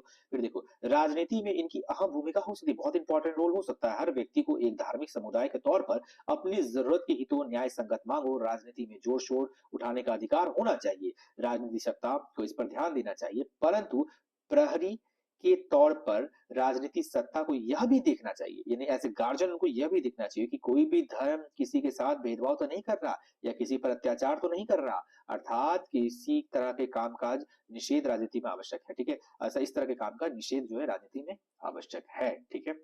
चलो, अब देखो सांप्रदायिकता के बारे में बताया गया। सांप्रदायिकता मतलब क्या हो गया? सांप्रदायिकता की समस्या के रूप में तब खड़ी होती है जब धर्म को राष्ट्र के आधार पर मान लिया जाता है, ठीक है। इसका डेफिनेशन वगैरह लिखा दी, सांप्रदायिकता क्या है नहीं है तुम लोगों को लिखाए हुए हैं, बुक में देख लेना, ठीक है, मतलब कॉपी में देख लेना, नोट्स में। धर्म को राष्ट्र का आधार जब मान लिया जाता है, ठीक है। आप क्या कहते हैं, मान लो ये भारत धर्म है, ये माफ करो, ये इंडिया है, जैसे इंडिया देश है, तो इंडिया को क्या बोलेंगे, इंडिया हिंदू राष्ट्र है, ठीक है। तब सांप्रदायिकता होगी, क्योंकि इंडिया में सिर्फ हिंदू ही नहीं रहता, ऐसे मुस्लिम, सिख, ईसाई, बौद्ध, पारसी, लगभग 8 धर्म यहाँ पे, 7-8 धर्म यहाँ पे रहते हैं, ठीक है। तो यहाँ पे धर्म को राष्ट्र का आधार मान लिया जाता है, तभी क्या होता है, सांप्रदायिकता होता है। राजनीति में धर्म की अभिव्यक्ति एक समुदाय विशेष की विशेषता ली जा सकती है। राजनीति में किसी धर्म के विशेष दावे को सपोर्ट करने लगता है। जब आप क्या हो, किसी जो धर्म को विशेष मानने लगे, आप किसी विशेष धर्म को सपोर्ट कर लिए, किसी धर्म विशेष के अनुयायी या दूसरे धर्मावलंबियों के खिलाफ मोर्चा खोलने लगते हैं, ठीक है। आप किसी दूसरे के खिलाफ अगर करने लगते हैं, जो मेन हेड है उनके खिलाफ या मोर्चा खोल दीजिएगा, तो सांप्रदायिकता तो बढ़ेगी। ऐसा लगता है कि धार्मिक समूह अपने मांगों को दूसरे समूह के विरोध में खड़ा करने लगता है। इसी प्रक्रिया में राज अपनी सत्ता का उपयोग करके किसी एक धर्म विशेष को पक्ष करने लगता है और समस्याएं और गहरी हो जाती है, तो धार्मिक समुदाय के बीच हिंसक तनाव या राइट हो सकती है, ठीक है। यहाँ पे राइट देखने को मिलता है, ठीक है। तो राजनीति में धर्म का इस तरह से इस्तेमाल करना सांप्रदायिक का या कम्युनलिज्म को यहाँ पे बढ़ावा, कम्युनलिज्म कहलाता है। देखो यहाँ डेफिनेशन आ गया, राजनीति में धर्म को इस तरह से इस्तेमाल करना ही सांप्रदायिकता कहलाता है। देखो सांप्रदायिकता की यहाँ बहुत अच्छी परिभाषा दी हुई है, पर पढ़ते हैं। जब हम यह कहना शुरू करते हैं कि धर्म समुदाय का निर्माण करती है, तो सांप्रदायिकता राजनीति जन्म लेती है, ठीक है। यहाँ पे कब शुरू होती है सांप्रदायिकता? जब क्या शुरू करते हैं, धर्म ही समुदाय का निर्माण करती है। जब हम क्या कहते हैं, ये जो धर्म है ना, धर्म ही क्या करिए, जो समुदाय है, धर्म ही यह क्या है, समुदाय का जब निर्माण करती है, जब हम यहाँ पे कह रहे हैं, तभी क्या है, सांप्रदायिकता यहाँ पे बढ़ती है। इसके अनुसार एक धर्म विशेष में आस्था रखने वाले ही समुदाय होते हैं और मौलिक तथा महत्वपूर्ण हितों जैसे होते हैं। यद्यपि इस धर्म विशेष समुदाय के सदस्यों के साथ भेदभाव हो सकते हैं, परंतु इस तरह का मतभेद का कोई अहमियत नहीं होता और सभी को एक तरह सोच रखना आवश्यक, सबको एक तरह सोचना है, ऐसा नहीं है। अब देखो, इस धर्म विशेष समुदाय के सदस्यों को यह भी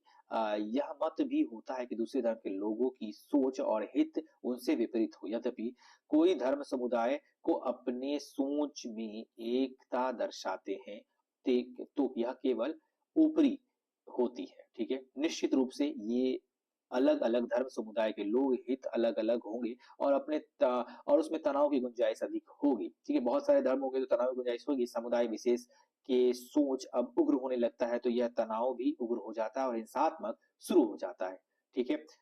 विचार पनपने लगते हैं और एक ही राष्ट्र के समान नागरिक आमतौर पर दूसरे धर्म के लोगों को लोग नहीं रह सकते हैं। इस मानसिकता के अनुसार धर्मावलंबियों को मजबूर कर दिया जाता है या अपने आप राष्ट्र या नेशन बनाए, अपने राष्ट्र अपना नया राज्य का निर्माण करो और धर्म के वर्चस्व को स्वीकार करें और उन पर थोपे गए निर्देश को निर्वाह करें, ठीक है। तो यहाँ पे यही सारा चीज बताया जा रहा है, तो एक बार देख लेना इसको। फिर देखो राजनीतिक संप्रदाय का स्वरूप क्या हो सकता है, ठीक है। अब देखो ऐसा है कि यहाँ पे एक इम्पोर्टेंट जो टॉपिक है हमारा ये है राजनीति में सांप्रदायिकता का क्या स्वरूप होता है, ठीक है। यानी कि सांप्रदायिकता का मतलब तो हम लोग समझ चुके हैं। अब ये जानने की कोशिश करेंगे कि राजनीति में सांप्रदायिकता का क्या स्वरूप होता है, क्या, ठीक है। और इसको अच्छे से जानेंगे। देखो पहले क्या लिखा हुआ है, हम प्रत्येक दिन सांप्रदायिकता की अभिव्यक्ति देखते हैं, महसूस करते हैं तथा धार्मिक पूर्वाग्रह, परंपरागत धार्मिक अवधारणाएं एवं एक धर्म दूसरे धर्म से श्रेष्ठ मानने के लिए मान्यताएं, ठीक है। ये सब क्या है ना, ये सब स्वरूप है। यानी कि देखो धार्मिक पूर्वाग्रह मतलब क्या होता है, रिलीजियस प्रीजुडिशियस, मतलब जो धर्म से जो धर्म को सेंटर में रख के हम जो पहले से सोच लेते हैं कि हमारा धर्म ही सबसे श्रेष्ठ है, ठीक है।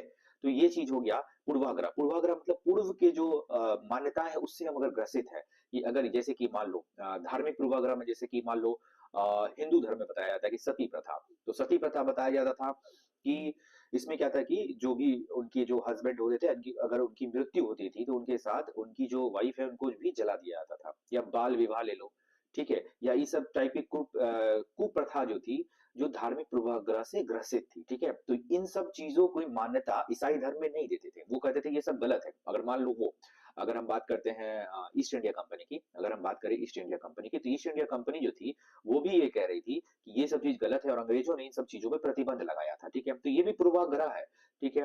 तो और क्योंकि ये हमारा मान्यता है हम लोग मानेंगे कि ये सही है, लेकिन वो लोग बोलेंगे ये गलत है, तो ये पूर्वाग्रह से। और देखो परंपरागत जो ट्रेडिशनल रूप से जो धार्मिक अवधारणाएं चलती आ रही है या एक धर्म दूसरे धर्म से जो श्रेष्ठ मानते हैं, ये सारे चीज जो है सांप्रदायिकता का एक महत्वपूर्ण स्वरूप है, ठीक है।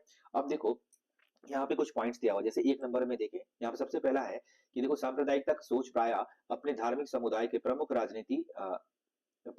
राजनीति में बरकरार रखना चाहता है। जो लोग बहुसंख्यक समुदाय में होते हैं यह कोशिश उनकी यह कोशिश होती है कि बहुसंख्यकवाद का स्वरूप ले लेती है। देखो ये क्या मतलब है इसका, कि जो लोग जो है बहुसंख्या यानी कि जिनकी संख्या अधिक है वो लोग रहेंगे, तो वो हमेशा ये कोशिश करते हैं कि हम लोग जो है ना डोमिनेंस करें या एक दूसरे को क्या करें, दबाए। यानी कि जो जो हमारे से नीचे है यानी कि कम ताकतवर है उनको क्या करें, यहाँ पे डोमिनेट करें, ठीक है। उदाहरण की अगर हम बात करें तो श्रीलंका में जैसा कि एग्जाम्पल क्लास में ही बताए थे कि श्रीलंका में क्या था, सिंगली समुदाय के लोग बहुत सारे थे, ठीक है। और यहाँ पे ये क्या कहते हैं, बहुसंख्यक थे, यानी इनकी संख्या सिंगली समुदाय की श्रीलंका में बहुत थे और ये मेजोरिटी में थे, ठीक है। तो इसलिए क्या हुआ ना, 1956 की बात करें तो श्रीलंका में क्या हुआ था, सिंगली को एकमात्र राजभाषा का दर्जा दे दिया गया क्योंकि वहां के लोग सिंगली ही समुदाय के थे, ठीक है। अब वहां पे देखो ना विश्वविद्यालय और सरकारी नौकरियों में भी सिंगली जो लोग थे उनको ही प्राथमिकता दी, सबसे पहले प्रायोरिटी उन्हीं को दिया, सबसे पहले नौकरी उनको ही मिलेगा, चाहे वो विश्वविद्यालय हो या फिर यहाँ पे देखो नौकरी में हो, ठीक है। और बौद्ध धर्म के संरक्षण के लिए भी कई कदम उठाए गए, ठीक है। तो यहाँ पे क्या है ना कि वो अपने हिसाब से अगर मान लो कोई धर्म, देखो भारत क्या है, धर्मनिरपेक्ष राष्ट्र है ना,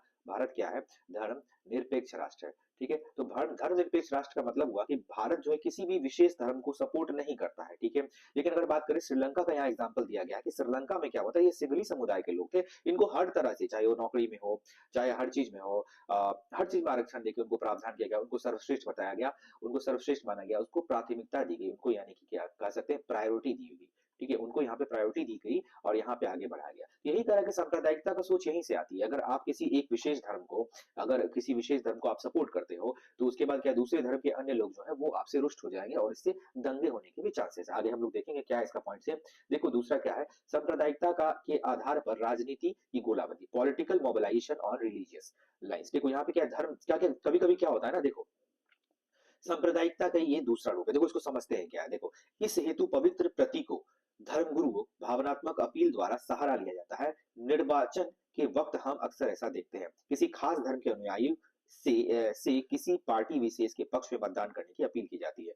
मान लो कोई बाबा है, तो कोई पार्टी के लोग चल जाएंगे, ये मान लो नेताजी है, तो ये नेताजी क्या करेंगे, इस बाबा के पास चले जाएंगे, इस बाबा के पास चले जाएंगे और बोलेंगे देखिए बाबा, क्योंकि आपका फैन फॉलोइंग ज्यादा है, क्योंकि आप धार्मिक रूप से आपके जो है कुछ ज्यादा ही लोग आपको फॉलो फॉलो करते हैं, कोई विशेष धर्म आपको कुछ ज्यादा ही फॉलो करते हैं, तो आप मेरे पक्ष में बोलिए कि आप इनको वोट दीजिए, या हम आपको प्रणाम करने आ रहे हैं, आप हमारे घर नाश्ता पानी कर लिए आ जाइए, आपको हम प्रणाम करने जाते हैं, तो आप हमको आशीर्वाद दीजिए, और वोटिंग जो है आप हमारे इधर वोट, जितने भी आपके जो फॉलोअर्स है वो हमको वोट करे, ऐसा आप कुछ कह दीजिए। तो ये क्या करते हैं, इनका सपोर्ट लेना चाहते हैं, ये नेता जो क्या करेंगे, ये सपोर्ट लेना चाहेंगे, और ये सपोर्ट लेकर क्या करेंगे, अपने वोट बैंक की राजनीति को करेंगे, ठीक है। यानी कि उनको जो है इनका कोई मतलब नहीं है कि कौन क्या कर रहा है क्या नहीं है, तो उनको सिर्फ ये है कि उनको सिर्फ वोट से मतलब है। तो ये क्या करेंगे, किसी धर्म गुरुओं को ले लेंगे, या फिर कोई ऐसे प्रतिष्ठित व्यक्ति को ले लेंगे जो धार्मिक रूप से बहुत ज्यादा मतलब कह सकते हैं जो जिनका बहुत ज्यादा फॉलोअर्स हो, जिनका बहुत ज्यादा लोग हो, तो ये क्या है, भावना तो धर्म गुरुओं को खासकर ये अपने पक्ष में लेते हैं और अपने वोटों को, जो वोटरों को अपनी ओर आकर्षित करते हैं, ठीक है। और अंत में है क्या, सांप्रदायिकता का भावना भयावह रूप तो हम तब देखते हैं जब सांप्रदायिक के आधार पर दंगा होता है, हिंसा होता है और नरसंहार भी होता है। विभाजन के समय हमने ये त्रासदी झेला है, ठीक है। आजादी के बाद भी कई जगह पर ये बड़े पैमाने पर सांप्रदायिकता देखने को मिली है, ठीक है। अगर हम बात करें, यहाँ पे देखो सांप्रदायिकता का बहुत बड़ा प्रभाव तब हो जाता है जब क्या होता है, बहुत ज्यादा हिंसा होने लगता है, ठीक है, मारपीट हो गया, दंगा हो गया, नरसंहार हो गया, एकदम मारा मारी मारा काटी हो गया। तो ये देखो हम लोग जब विभाजन हुआ था इंडिया पाकिस्तान का, तो उस टाइम भी हम लोग ये काफी त्रासदी देखे थे जब राइट्स हो गया था, ठीक है। चलो आगे बढ़ते हैं। देखो यहाँ पे क्या करा है, धर्मनिरपेक्षता के शासन की अवधारणा, ठीक है। धर्मनिरपेक्षता की शासन की अवधारणा क्या है, इसको हम लोग देखते हैं, ठीक है। देखो हमारे संविधान निर्माताओं को सांप्रदायिकता के इस भयावह चेहरा की परिकल्पना पहले से थी। संविधान निर्माता जो थे वो जानते थे कि ऐसा होगा, क्योंकि हम लोग पहले झेले थे ऐसा चीज, ठीक है। तो सांप्रदायिकता के रूप में हम लोग का विभाजन भी हुआ था, कि धर्म के आधार पर विभाजन कर दिया गया था। तो इस टाइप से क्या है कि बहुत ज्यादा सांप्रदायिकता भारत ने झेला था। भारत में शासन का धर्म निरपेक्ष मॉडल है। देखो ये बहुत इंपॉर्टेंट पॉइंट है, भारत में अगर शासन का जो मॉडल पूछेगा कैसा है, तो भारत क्या है, धर्म निरपेक्ष है, ठीक है, धर्म निरपेक्ष है, ठीक है। धर्म निरपेक्ष है यहाँ पे भारत में मॉडल, मतलब भारत जो है किसी भी धर्म के पक्ष को नहीं लेता। देखो धर्म निरपेक्ष दो शब्द से बना है, धर्म एक हो गया, धर्म का मतलब तो समझते ही है, उसके बाद निरपेक्ष, ये निरपेक्ष का मतलब होता है निर्जोर पक्ष, यानी कि हम जब किसी का पक्ष ना ले तो उसी को कहते हैं निरपेक्ष, ठीक है। धर्मनिरपेक्ष मॉडल चुना गया, और हमारा देश धर्मनिरपेक्ष यानी कि सेकुलर है, हमारा देश क्या है, धर्मनिरपेक्ष राष्ट्र है, ठीक है। हमारे संविधान में धर्मनिरपेक्ष समाज की स्थापना हेतु अनेक उपबंध किए गए, ठीक है, बहुत सारे उपबंध किए गए धर्मनिरपेक्षता की समाज की स्थापना करने के लिए। एक एक करके हम लोग देखते हैं क्या क्या है।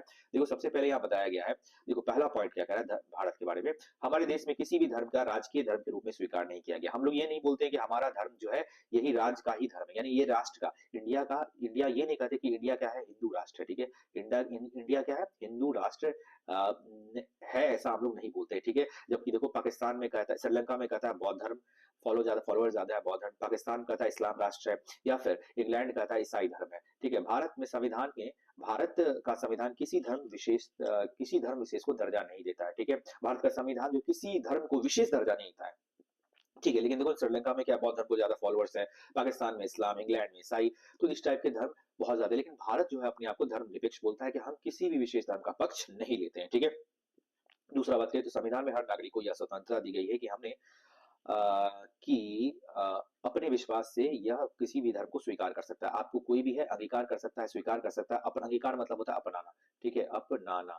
आप किसी भी धर्म को अपना सकते हैं, ठीक है। इस आधार पर किसी को अवसर से वंचित नहीं किया जाएगा। आप किसी भी धर्म को अपना रहे हैं तो आपको ऐसा नहीं कि जो कुछ आपको मिलना चाहिए, आपको जो अवसर मिल रहा है, आपको जो अपॉर्चुनिटीज मिल रही है, उससे आपको हटाया नहीं जाएगा, आपको प्रॉपर मिलेगा, ठीक है। प्रत्येक धर्मावलंबियों को अपने धर्म को पालन करने के लिए अथवा शांतिपूर्ण ढंग से प्रचार करने का अधिकार दिया गया है। इस हेतु शिक्षण संस्था स्थापित करने भी कर सकता है, यानी कि वो जो है धार्मिक रूप से शिक्षण संस्थान जैसे कि मदरसा वगैरह इंडिया में है ना स्थापित, तो यहाँ पे धार्मिक रूप से शिक्षा देने के लिए आप शिक्षण संस्थान भी स्थापित कर सकते हैं। आपको किसी भी तरह का कोई प्रतिबंध यहाँ पे नहीं किया गया है। अगर हम बात करें तीसरे पॉइंट की, तो तीसरे पॉइंट में देखो क्या करा, हमारा संविधान के अनुसार धर्म के आधार पर किसी प्रकार का भेदभाव नहीं किया गया, उसको असंवैधानिक घोषित किया गया। अगर आप धर्म के आधार पर किसी के साथ भेदभाव करते हैं तो उसको जो है हम लोग संविधान क्या बोलते हैं, असंवैधानिक बताता है, और ये संविधान की उल्लंघन बताता है, ठीक है।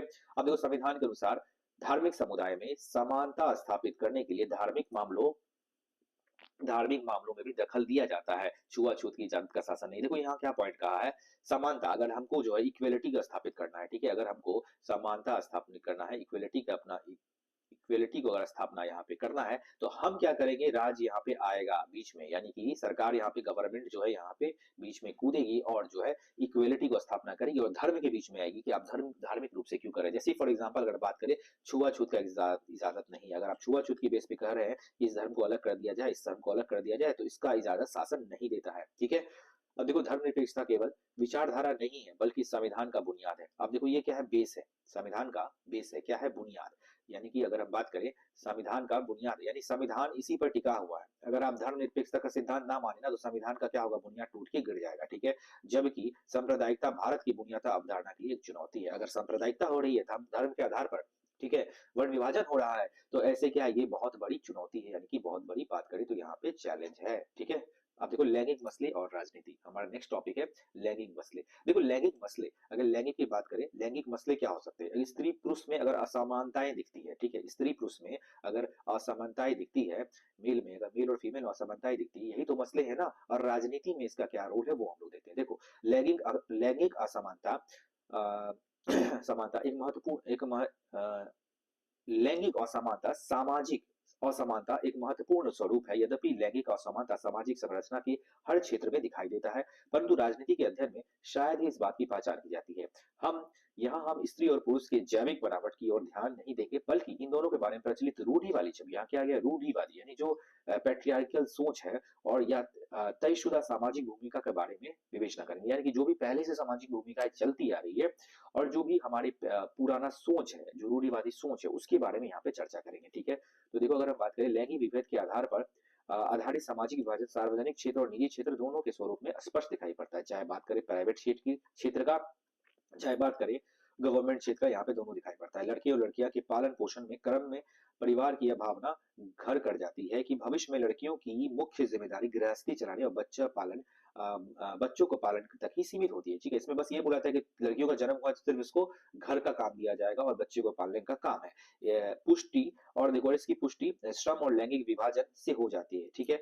अगर हम बात करें, यह प्रवृत्ति कमोबेश सभी परिवारों में देखा जाता है। सब परिवार में ऐसा होता है कि हाँ, सबकी सोच ही ऐसा होता है। महिलाओं को कार्य क्षेत्र घर के अंदर से ही करना तक सीमित है, यानी उनका जो काम है ना, महिलाओं का घर तक ही सीमित है। खाना पकाना, कपड़ा साफ करना, सिलाई फड़ाई, ये सब करना, ये सब उनका काम है। जो महिलाएं का अक्सर आजकल हम लोग देखते हैं, ये सब हम लोग तो अपने समाज में फेस भी करते होंगे। अभी तो खैर कम हुआ है। देखो यहाँ देखो, दिमाग में यह विचारधारा बन चुका है कि औरतों का काम जन्म इस कार्य से ही करना है, ठीक है। पुरुष पुरुष वर्ग के दिमाग में ये चीज बन गया, क्या बन गया कि विचारधारा घर बना चुका है कि औरतों का जन्म इसी कार्य के लिए हुआ है, यानी कि उसको सिर्फ कपड़ा साफ करना है, खाना बनाना है, इन्हीं सब कारण के इसका यहाँ पे उनके दिमाग में, जो मेल से उनके दिमाग में ये हमेशा हो गया है, ठीक है। जो कि तयशुदा सामाजिक भूमिका, ये सामाजिक भूमिका तयशुदा, यानी पहले से ही ये है, तयशुदा है, ठीक है।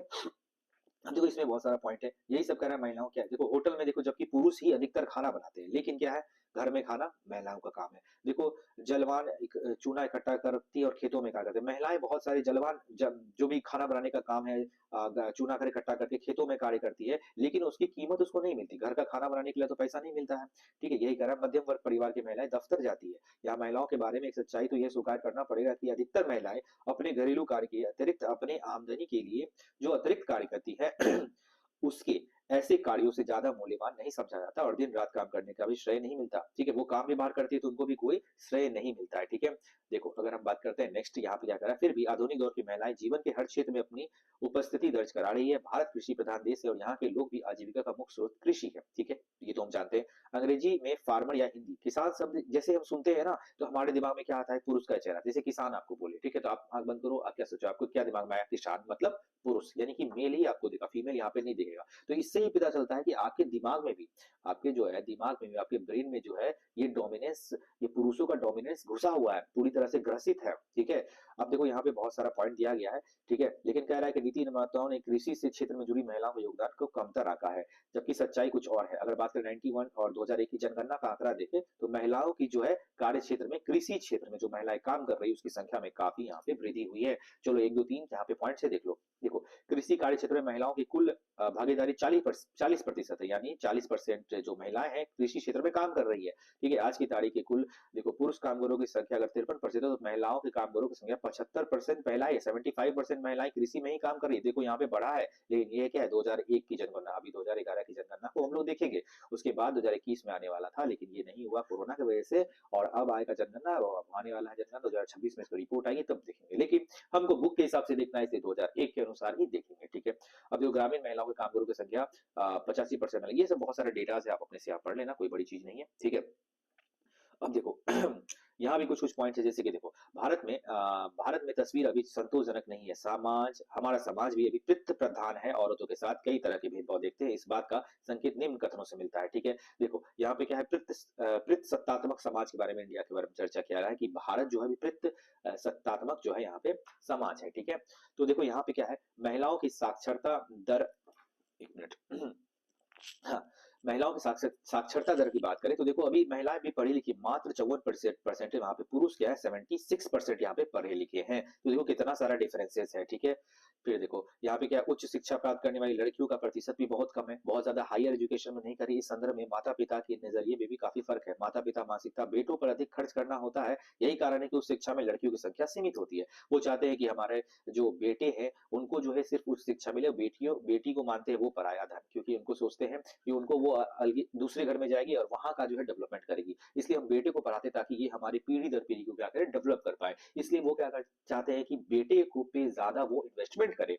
इसलिए जो है यहाँ पे बेटी का नामांकन स्कूल में, खासकर हायर एजुकेशन की बात करें तो वहां पे उनको एजुकेशन नहीं मिल पाता है। ठीक है, अगर बात करें शिक्षा में लड़कियों की इसी पिछड़ेपन के कारण अब भी ऊंची तनख्वाह वाली ऊंचे पदों पर पहुंचने वाली महिलाओं की संख्या बहुत कम। बहुत सारे जो हायर पोस्टेड है, हायर जो पोस्ट है ना, उस पे आप महिलाओं को नहीं देखोगे। अभी भी आप देख लो ना, बहुत सारे हायर पोस्ट पे महिलाएं जल्दी नहीं जाती है, उतना ज्यादा नहीं है कंपेरिजन करें पुरुषों से, तो पुरुषों से बहुत कम है अभी भी। ठीक है, अगर बात, यद्यपि एक सर्वेक्षण के अनुसार औरतों का औसतन रोजाना 7.5 घंटा से ज्यादा काम करती है, जबकि एक मर्द सिर्फ 6 घंटा काम करता है। ठीक है, क्योंकि उनका घर का काम भी उसमें इंक्लूड है ना। फिर भी पुरुषों द्वारा किया गया काम ज्यादा दिखाई पड़ता है, क्योंकि उससे आमदनी आती है। ठीक है, हालांकि औरतों के ढेर सारे ऐसे काम होते हैं जो प्रत्यक्ष आमदनी होती है, लेकिन उनका ज्यादातर काम घर के चार दीवारी के अंदर ही होता है, इसके लिए उन्हें पैसा नहीं मिलता। इसलिए औरतों का काम दिखाई नहीं देता। ऐसा है कि देखो औरतें अपने घर में लगभग 7 घंटा काम करती है, लेकिन उनका क्योंकि उनका जो काम है ये घर के चार दीवारी के अंदर होता है, इसलिए उसका काम जो कार्य है यहाँ पे दिखाई नहीं देता। लेकिन क्योंकि इससे क्या है ना, इससे आमदनी तो नहीं आ रही है ना, क्योंकि वो घर का ही काम कर रही है, उससे आमदनी भी नहीं आ रहा है। लेकिन पुरुष जो घर के बाहर काम करते हैं, 6 घंटा ही काम करते हैं, लेकिन उससे पैसे तो आ रहे हैं ना, तो उनका काम यहाँ दिखता है कि वही सिर्फ काम कर रहे हैं। ठीक है,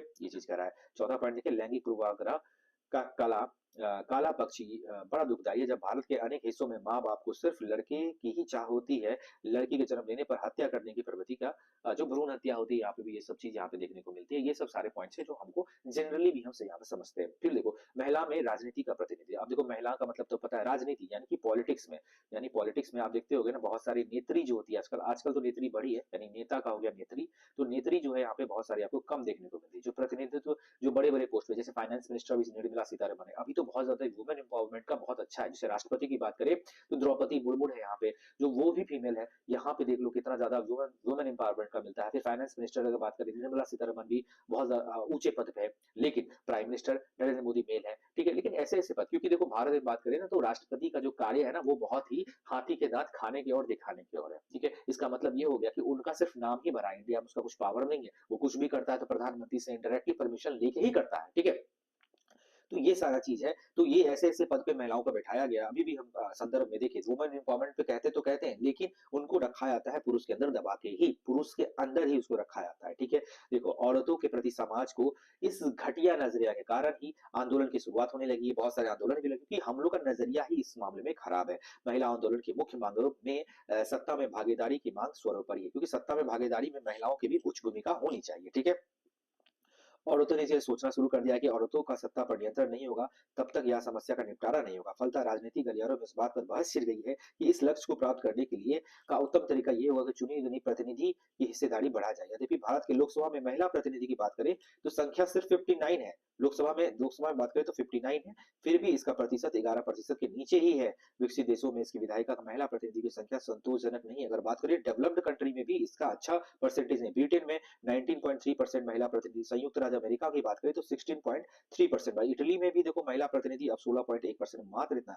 और देखो आयरलैंड की बात करें तो लगभग 16.2% है। सोचो 100% में से इतना परसेंट ही यहाँ पे जा रहा है, प्रतिनिधि कर रहा है। फ्रांस में देखो 3 पॉइंट, ये लोग इतने पढ़े लिखे और डेवलप्ड कंट्री है, ठीक है, या मान लो विकसित राष्ट्र है, यहाँ हम लोग तो विकासशील है, ये लोग विकसित है, फिर भी जो है महिला प्रतिनिधि, सारे विश्व की यह प्रॉब्लम है, ये सिर्फ इंडिया के नहीं, ये संपूर्ण विश्व की यहाँ पे ये प्रॉब्लम है, ठीक है। अगर देखो यहाँ बात करें पिछले लोकसभा चुनाव में 40% महिलाओं का जो है पारिवारिक पृष्ठभूमि आपराधिक था। देखो महिलाएं जो आ रही था उनका भी पारिवारिक पृष्ठभूमि आपराधिक था। अब ये बोलो कैसे आपराधिक कैसे था? देखो क्या हुआ ना कि महिला, देखो मान लो यहाँ पे कोई मेल है, ठीक है, वो कोई मेल कैंडिडेट वहां से खड़े हुए, तो अगर उनपे मान लो आपराधिक मामले दर्ज है, तो उस पे मान लो केस हो गया, तो मेल तो चल गए जेल, ठीक है, मेल कहाँ चल गए? जेल चल गए। और उनकी जो वाइफ है उनको ये क्या करते हैं ना, अपने नाम से खड़े कर देते हैं, क्योंकि इनके एरिया वाले इसको भी वोट देंगे, क्योंकि ये जानते हैं, क्योंकि ये हमेशा से विधायक रहे हैं, तो इनका वोट इनकी महिलाओं, इनकी जो वाइफ है उनको ही पड़ेगा। तो आपराधिक मामले में दोनों पे दर्ज रहता है, लेकिन क्या होता है, जेल जाते हैं पुरुष, तो मान लो पुरुष पे ही आपराधिक मामले दर्ज है, वो काम किए हैं, वो कांड किए हैं कुछ, तो उनको जेल ले दिया गया। लेकिन उसके बिहाफ में महिला खड़ी होती है, तो उनके भी नाम पे भी ना आपराधिक मामले दर्ज है, उनके परिवार के नाम पे, यही सारा कह रहा है। परंतु इस बार 15वीं लोकसभा के चुनाव में मतदाताओं ने अपराधियों को नकार दिया गया, और 90% महिला स्नातक भारत में आज भी आम पारिवारिक महिला सांसद बनने का अवसर छिन है। महिलाओं का प्रतिनिधित्व लोकतंत्र के लिए शुभ है, ठीक है, ये सारा पॉइंट यहाँ का है। और देखो यहाँ पे लास्ट पॉइंट है हमारा, ये क्या कह रहा है, विक्टर यूगो ने इस संदर्भ में क्या लिखा है, पुरुषों के पास एक मिनट, हाँ, पुरुषों के पास दृष्टि होती है और स्त्रियों के पास अंतर्दृष्टि होती है, इसलिए वे चीजों को अपेक्षाकृत अधिक दूर तक देखी जा सकती है। वे चीजों को अपेक्षाकृत दूर, मतलब कि महिलाएं जो है कोई भी चीज को बहुत दूर देख सकती है, क्योंकि उनके पास अंतर्दृष्टि, यानी उसके पास आंख के मतलब आंख से बाहर वो नहीं देखती है, मन की दृष्टि से देखती है, ठीक है, ये सारा चीज है। और बहुत देखो बहुत सारे क्वेश्चन है यहाँ पे हम लोग देखेंगे, लेकिन आज की वीडियो में, क्योंकि वीडियो लंबा हो रहा है, तुम लोग क्या करना, ये सारे वीडियोस को आराम से देखना, बुक सामने खोल के रखना, जो भी प्रॉब्लम्स हो कमेंट्स में पूछना, या फिर ग्रुप्स में भी पूछ सकते हो, ठीक है। और देखो यहाँ पे सामाजिक विविधता का ये सारा क्वेश्चन यहाँ पे करवा, देखो कितना सारा क्वेश्चन है, तो ये सारे क्वेश्चन को करने के लिए आपको यहाँ पे कॉन्सेप्ट क्लियर करना है, ठीक है, एक बार बुक को जरूर रीड करना, तभी समझ में आएगा। ये सारा तो ट्रू फॉल्स है, और यहाँ पे जो ऑब्जेक्टिव क्वेश्चन है वो सारा है, तो यहाँ पे देख लेंगे और सारे चीज को अच्छे से कर लेंगे, उसके बाद हम लोग नेक्स्ट चैप्टर पे आएंगे, ठीक है। तो यहाँ पे वीडियो हम लोग एंड करते हैं, तो उम्मीद करते हैं यहाँ पे वीडियो समझ में आ रहा होगा, समझ नहीं आया तो कमेंट करो, और अपने दोस्तों के साथ यहाँ पे शेयर कर सकते हैं, लाइक कर दो, कमेंट्स कर दो। Thank you so much.